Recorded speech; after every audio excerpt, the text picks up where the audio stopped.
Bonjour et bienvenue dans mon journal de lecture de la semaine. Cette semaine, 4 livres vont être traités, ou je vais en tout cas parler de 4 livres, les 4 livres qui m'ont occupé la semaine passée. J'en ai terminé 2 et puis j'en ai commencé 2 autres. On va commencer par ceux que j'ai terminés. Et notamment, j'ai donc terminé cette Pléiade en 2 volumes de Gérard de Nerval, avec, dans cette version de la Pléiade assez ancienne, des années 1960, si je ne me trompe pas, 1961, avec donc une dernière partie de cette Pléiade qui s'appelle, après le livre intitulé Les Illuminés, qui s'appelle donc Illuminés et Illuminisme. Il s'agit d'une série de textes divers, des extraits d'un almanach kabbalistique, où il est question d'un diable rouge, et d'autres textes un peu variés qui évoquent aussi des auteurs qui font partie de ces illuminés dont il était déjà question dans le livre sur les illuminés. Alors le Diable Rouge et l'almanach kabbalistique, on va simplement juste lire un petit extrait pour retrouver le ton de Nerval dans ses illuminations avant Rimbaud, mais évidemment il y a une parenté, il y a une filiation. Il doit être clair pour nos lecteurs que Lucifer, le diable rouge, est le même que les anciens appelaient Démogorgon, nom dans lequel on peut retrouver encore la racine démos, peuple. Le Démogorgon, c'est pas d'ailleurs un être ancien, d'après ce que j'ai été un peu cherché, parce que, évidemment, ça fait référence aussi à la série qui cartonne en ce moment, Stranger Things, où vous avez un des monstres qui s'appelle Démogorgon aussi. J'avais jamais entendu ce mot-là, je le retrouve 2 fois un peu par hasard, en suivant cette série, en suivant Gérard de Nerval, ce qui n'a pas grand-chose à voir. Et donc, voilà. Dans quel monde on est? Alors il semblerait d'ailleurs que ce ne soit pas si ancien que ça, le Démogorgon, mais que ce soit tiré de Boccace, si je ne fais pas erreur, dont je parlais il n'y a pas si longtemps, même si ce n'est pas dans les livres et dans les Décaméron que j'ai lus. C'était pour les Grecs, nous dit donc Nerval, l'un des titans qui avait lutté contre Jupiter. Pour les Syracusains et les habitants de la Grande Grèce, les Napolitains, c'était le même qu'Encelade, auquel se rapporte parfaitement la description donnée par Dante. L'image qu'en donne le père Kirchner et que nous avons reproduite en tête de cet article, alors malheureusement on n'a pas la reproduction ici, semblerait plutôt représenter le grand Pan, c'est-à-dire l'esprit de la terre auquel le panthéisme moderne rapporte ses adorations et ses hommages. Rien n'empêche de croire enfin que toutes ces personnalités n'en forment qu'une seule, qu'il faut soigneusement distinguer de ce qu'on entend vulgairement par le diable, c'est-à-dire le mauvais esprit.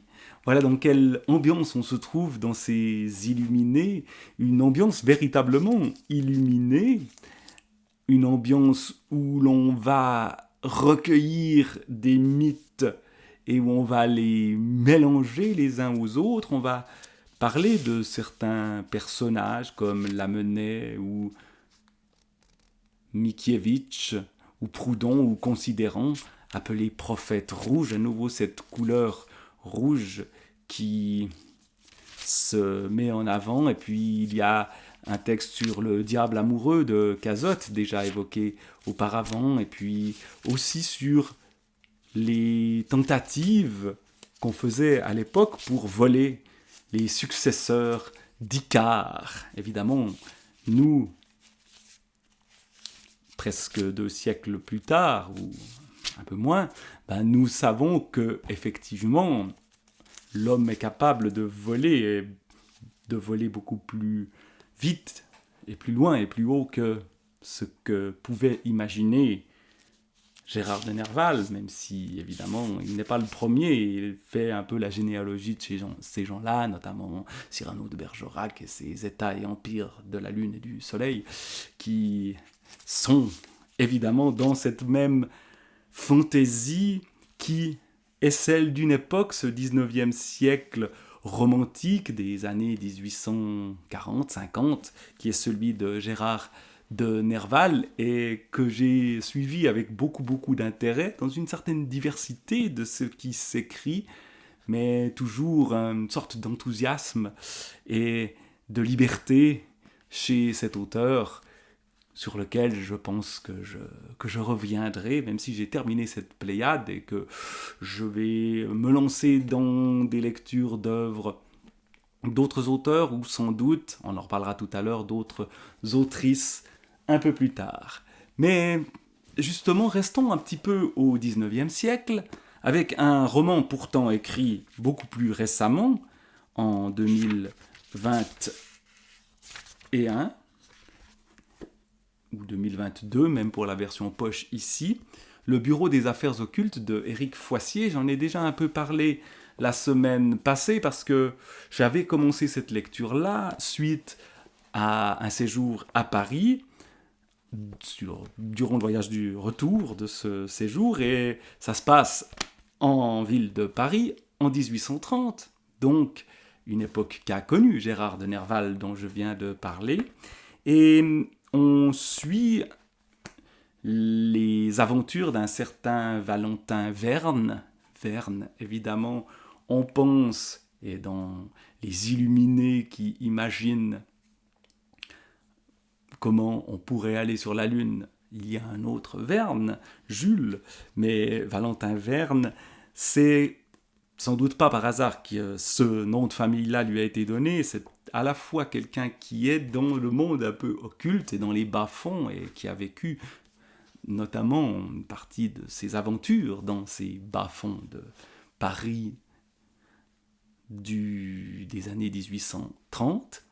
Mais Verne, c'est aussi quelqu'un qui s'intéresse aux sciences, principalement à ce qui touche à la chimie, à la pharmacie, enfin à la pharmacologie, etc. Et qui utilise des méthodes modernes pour l'époque pour résoudre des énigmes. Et donc on est dans un roman policier alors qui a une suite.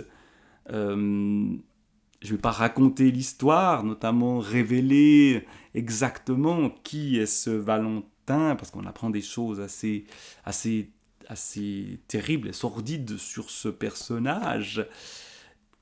Mais ce qui m'a aussi intéressé, c'est qu'on est vraiment dans ce cadre très 19e, un 19e qui fait penser au roman du 19e, peut-être pas tellement à Gérard de Nerval. Moi, ça m'a fait penser à Victor Hugo à de nombreuses reprises.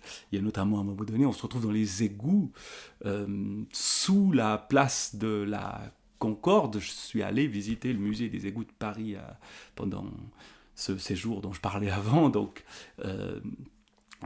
évidemment, les choses ont changé depuis. En 1830, c'est encore pas tout à fait le réseau extrêmement bien traité que c'est devenu. Et puis, on a vraiment donc un lieu qui nous est décrit avec ces rues qui grouillent, et les beaux quartiers aussi. Et on continue donc le voyage à Paris dans une autre époque que la nôtre. Évidemment, beaucoup de choses ont changé et on s'y perd. Moi-même, je m'y perds encore aujourd'hui. Donc, évidemment, le Paris de 1830 n'est plus le même.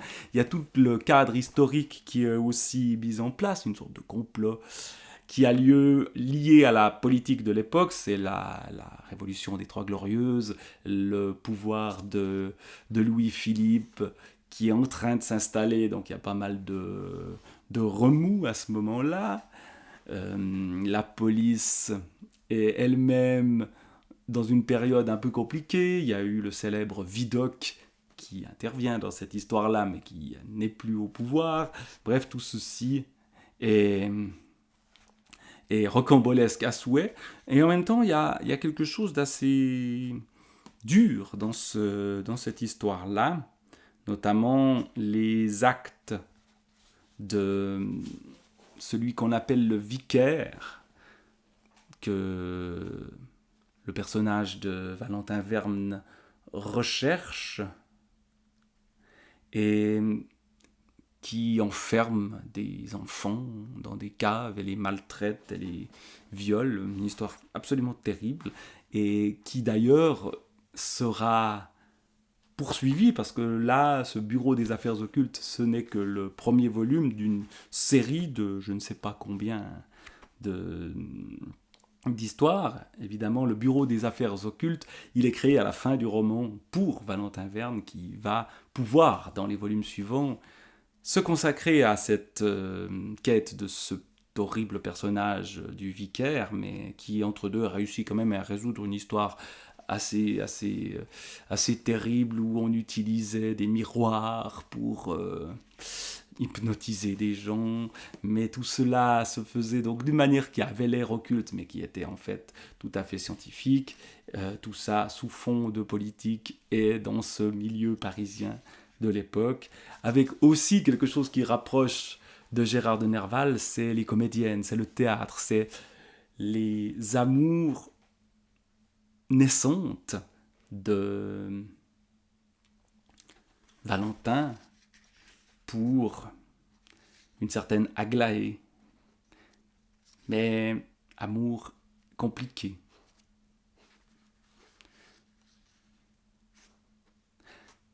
Alors je vais essayer de trouver un petit extrait, ce qui n'est pas évident,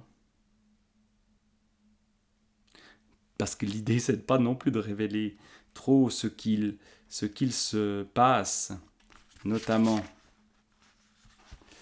à la fin de l'histoire. Voilà, le chapitre 37, le claque de Turreau. Ce même jour, 1 heure plus tôt, un autre fiacre stationnait dans une artère cossue du faubourg Saint-Germain. À son bord, Aglaé Marceau ne perdait pas des yeux la façade de l'hôtel de Champagnac. Elle avait remarqué là une bonne partie... Elle avait passé là une bonne partie de la journée sans rien remarquer de particulier. On aurait dit que le lieu était plongé dans une profonde et étrange léthargie. Les volets des étages étaient demeurés obstinément clos. Nul visiteur ne s'était présenté à l'entrée. Personne ne s'était montré non plus aux fenêtres du rez-de-chaussée ou dans le parc. Pourtant, le vicomte appartenait à la meilleure société et sa qualité de pair de France supposait un train de vie et des obligations politiques et mondaines guère compatibles avec une existence de reclus. Donc notre comédienne va suivre les suggestions de Valentin Verne, surveiller ce Champagnac qui joue un rôle important dans cette histoire-là. Et puis, bon, ensuite, ils vont partir, elle va les suivre.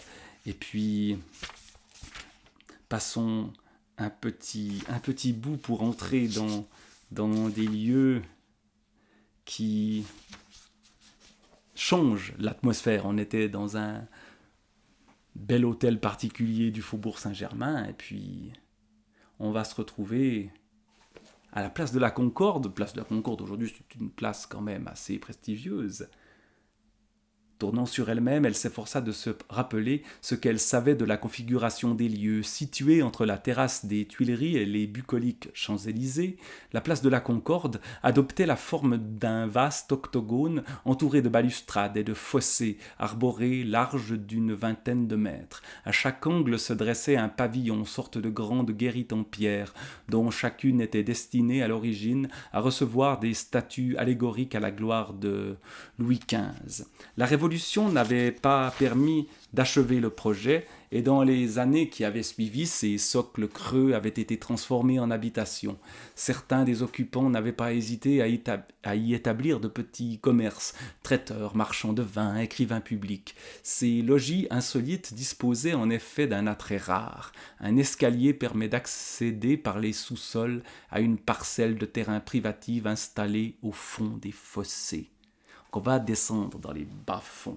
Et là, il y a notamment ce lieu donc qui s'appelle le claque de Turreau, où l'histoire, où l'énigme va se résoudre en grande partie, mais évidemment, je ne raconte pas l'énigme, ça ne se fait pas. Mais j'ai beaucoup aimé me plonger dans cette atmosphère 19e siècle du Bureau des affaires occultes de Foissier, Éric Foissier. Je vais aller voir la suite, parce que il y a encore du boulot, il faut trouver le fameux vicaire. Mais continuons, les 2 livres dont j'ai parlé pour l'instant sont des livres d'hommes, écrits par des hommes, d'un point de vue masculin, que ce soit Gérard de Nerval ou Éric Foissier. Les femmes y sont présentes, bien sûr, ils sont importantes, essentielles. Les filles du feu de Nerval, ou chez Éric Foissier, ce personnage de la comédienne Aglaé, qui fait penser à Jenny Colomb chez Nerval. Cette question de la place des femmes dans la littérature, elle est au cœur de ce livre des femmes et du style, pour un féministe gaze, mes prononciations de l'anglais sont généralement catastrophiques, de Azélie Fayol, qui est une chercheuse en littérature, qui travaille sur ces questions de style et surtout de féminisme et de littérature féministe, et qui s'intéresse de manière engagée, de manière féministe à la littérature, mais par les textes eux-mêmes, par le style lui-même. Et cette question du rapport des femmes et du style et de la place des femmes dans la littérature, que ce soit des femmes qui écrivent et des femmes en tant que personnages dans la littérature, c'est quelque chose d'essentiel, dont parle beaucoup Azélie Fayol sur sa chaîne YouTube, un grain de lettres qu'il m'arrive de suivre de temps en temps, où elle parle longuement de livres. Ce que je fais est un peu inspiré de ce qu'elle fait aussi, même si dans mon cas c'est un peu plus foutraque, mais bon, je ne sais pas exactement. Mais c'est un livre dont je n'ai lu que le début pour l'instant, mais que j'ai trouvé vraiment intéressant, dont je trouve très intéressant le propos, parce que ça va me permettre, je l'espère du moins, d'aborder certains livres différemment, de peut-être découvrir des œuvres que je ne connais pas. Je parle de 4 livres aujourd'hui, les 3 autres sont des livres d'hommes avec des personnages féminins. On reviendra sur le 4e que j'ai à peine commencé, mais que je lis avec des lunettes peut-être différentes grâce à Azélie Fayol. Mais en gros, ce qui est posé comme question, c'est au fond la question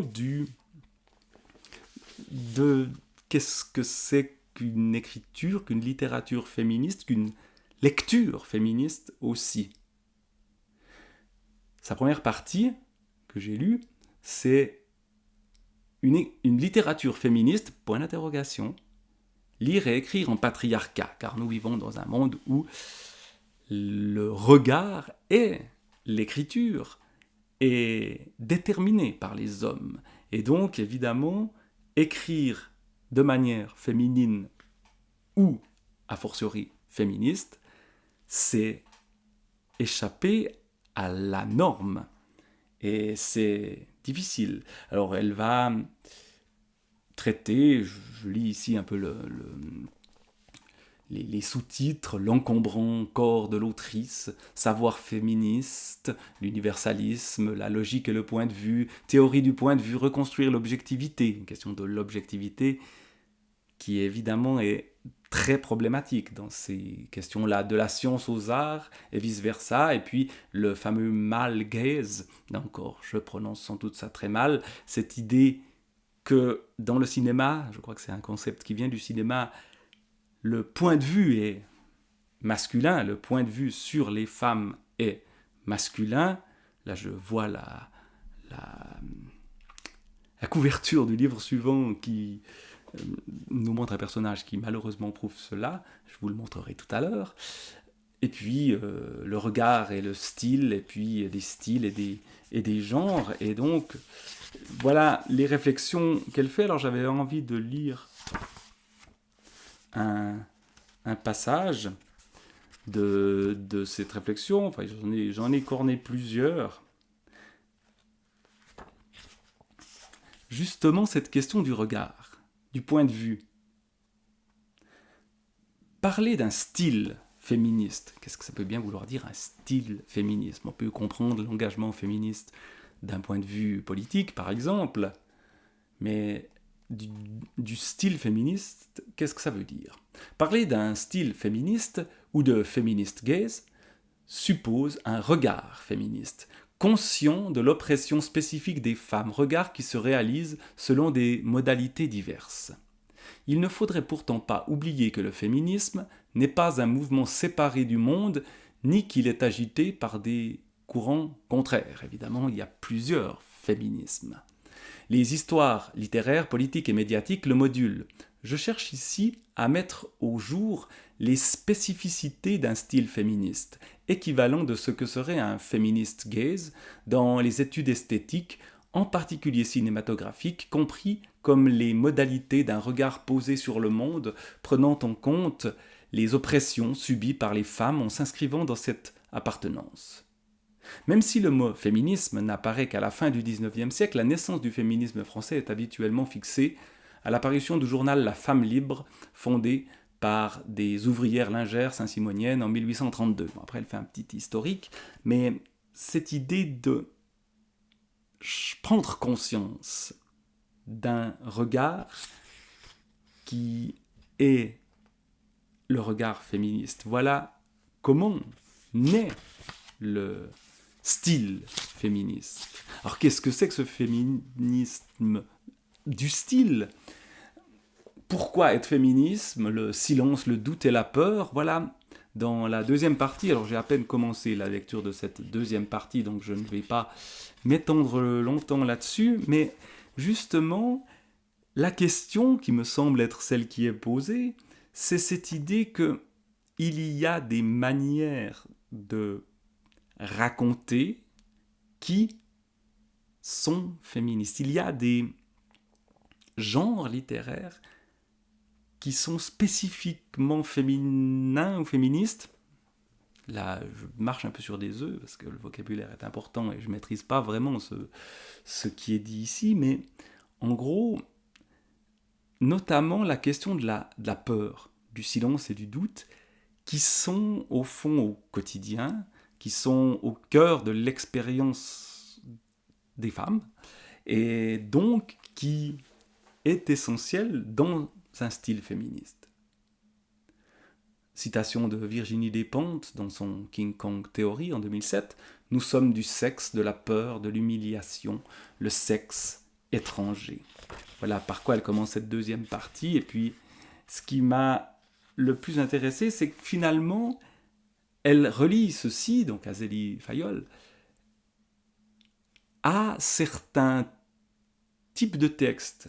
Alors, elle parle de certaines références que malheureusement je ne connais pas très bien, notamment en lien avec la peur. La peur amène les femmes à adopter des conduites d'hypervigilance avec des déplacements moindres que les hommes, sur des horaires plus restreints, une surveillance étroite de leur tenue et des bruits de pas derrière elles. Elles sont nombreuses à échanger des techniques de défense et des bien arrivés en fin de soirée. Cette peur se dit par les registres de l'horrifique et du fantastique, propices à construire une esthétique féministe. Et là, on est vraiment dans la question littéraire.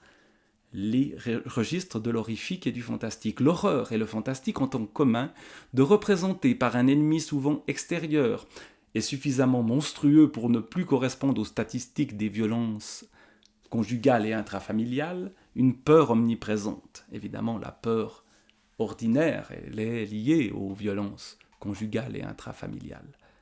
Mais ce qui est raconté souvent dans cette esthétique féministe, c'est autre chose, mais qui y fait référence indirectement. Ou qui permet, est-il écrit, de la combattre en la personnifiant. Leur point de départ est un trouble initial qui déclenche l'intrigue. L'apparition de la peur, du doute, déchire le mythe de l'égalité déjà là, que Patricia Hill Collins qualifie de rhétorique de l'indifférence.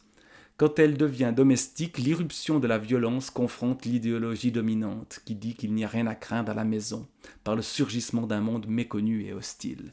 Et donc le fantastique, dans la maison où l'on vit, il se passe des choses qui sont inexplicables et puis qui peuvent tourner à l'horreur, est propice pour exprimer donc cette peur-là. Et puis le silence et ses ambiguïtés, le silence des femmes, silence interprété par les hommes comme un acquiescement, mais peut-être plus lié justement à cette peur qui est évoquée en réalité.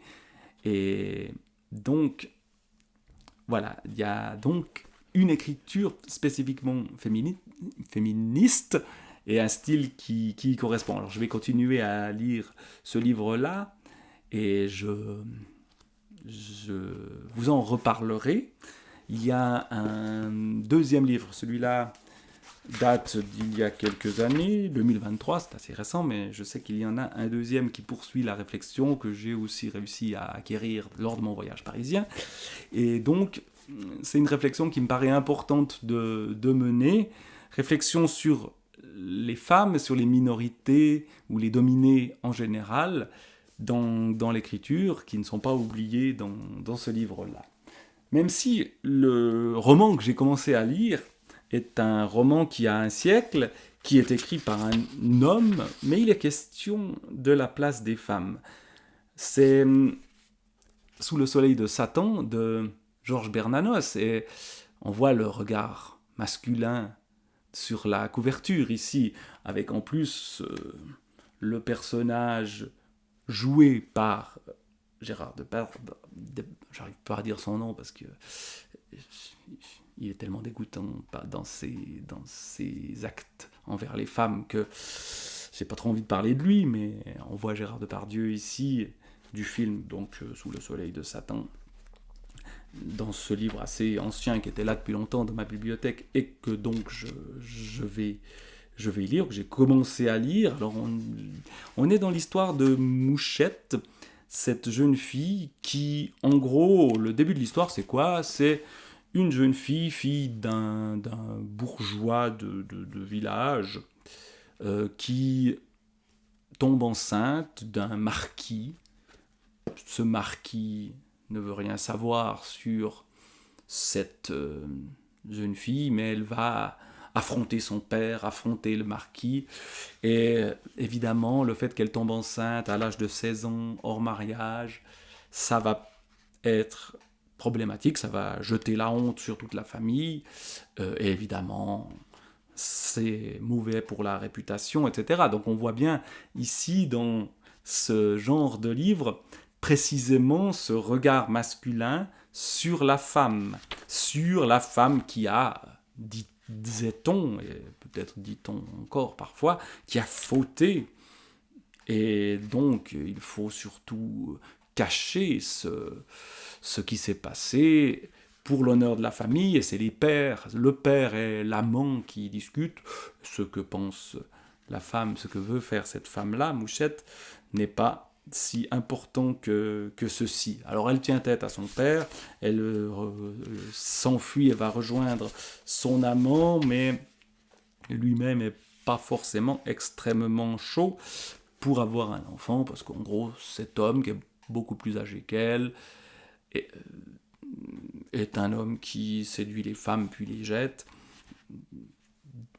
Et évidemment, tout cela est assez problématique. Mais je ne vais pas aller beaucoup plus loin dans l'analyse de ce livre-là ou dans la réflexion autour de ceci, mais effectivement, quand on lit Azélie Fayol en parallèle, il y a plein de questions qui se posent. Alors pour l'instant, comme j'en suis à la page 32 du livre, sur à peu près 300, il y a plein de choses qui vont encore se passer. Il y a un poids de la religion catholique, qui est celle de Bernanos. Bernanos, c'est un auteur qui a des idées qui sont sans doute très très éloignées de celles de quelqu'un comme Azélie Fayol, politiquement, et puis la question religieuse, etc. Mais voilà, c'est un livre qui fait partie de